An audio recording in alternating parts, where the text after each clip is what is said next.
These are the top 5 things you need to know about the Galaxy S11. Yep, the S10 is only a few months old, but there's a lot going on at Samsung. So based on reports and history, I've put together a list of what's going on with the S11.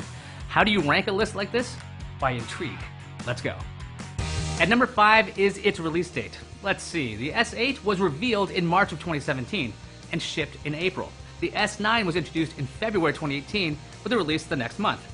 Last year, the S10 was rumored to be shown off in January to create some room for Samsung's upcoming foldable phone. Well, that wasn't true. The S10 made its official debut in February 2019 with a release date in March for 3 of them. So what about the S11? Expect a February 2020 introduction and a release shortly thereafter. There could be some oddities because of number 4. 5G in the S11. Recently, Qualcomm has shown off its first processor with an integrated 5G modem. The company also said that Samsung will be the first company to work with Qualcomm on its integrated 5G chip.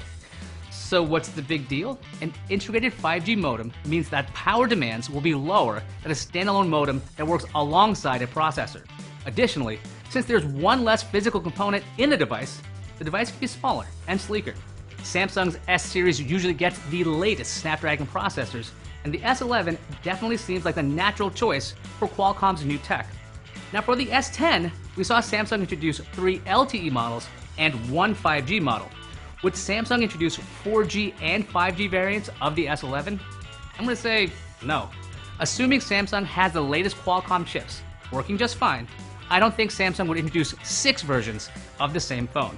Coming in at number 3, the S11 might dump the headphone jack. This report comes from ET News, which said Samsung was considering the move for both the Note 10 and the S11. That would be horrible, but it could happen. Samsung has been trying newer things on lower-end phones. Take a look at the Samsung A80. That's the one with the crazy camera setup, where the rear camera assembly rises up and flips around to act as a selfie cam. That's very cool, but it is missing a headphone jack and micro SD card slot. So could Samsung ditch the headphone jack on its higher-end phones? I'm going to say yeah. At number 2 is the fate of the front-facing camera on the S11. We know that Samsung is working on its own under-panel camera sensor. How do we know that? Take a look at this presentation slide from Samsung Display's OLED Forum 2018. You can see the UPS section for the under-panel sensor. Competitors like Oppo have shown off their version of the first generation of under-the-screen camera tech. Take a close look at this picture from Engadget.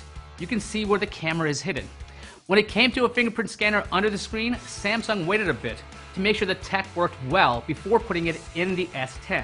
Now, a tweet from Ice Universe says, it will take a couple of years before under-display camera tech matures. That suggests that Samsung might not rush the feature to the S11. Now, considering the mess the Galaxy Fold created, I would think Samsung will stick to the hole-punch design on the S series for a while. And at number 1 is that the S11 might not be named the S11. This report came out of the Yonhap news agency, and it cites a marketing expert at Samsung. This expert said, quote, Samsung is aware that after the S10, people may not like the longer names that will come with 2-digit numbers. The report also said nothing had been decided yet. This is intriguing. We've seen other things get stuck at 10. Microsoft called Windows 10 the last version of Windows, since Windows is more of a service now. Mac OS is still technically on 10, 18 years after introducing 10.0. Then again, Samsung does have devices like the A80, but there weren't 79 other versions of that device.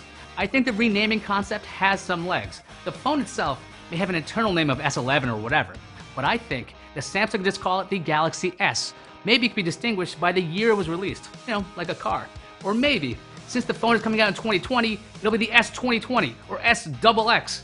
On second thought, don't go with XX. This sounds weird. What do you want to see out of a Galaxy S11 or whatever it's going to be called? Let me know in the comments or on Twitter. I'm at Ayaz. Thanks for watching, and I'll see you online.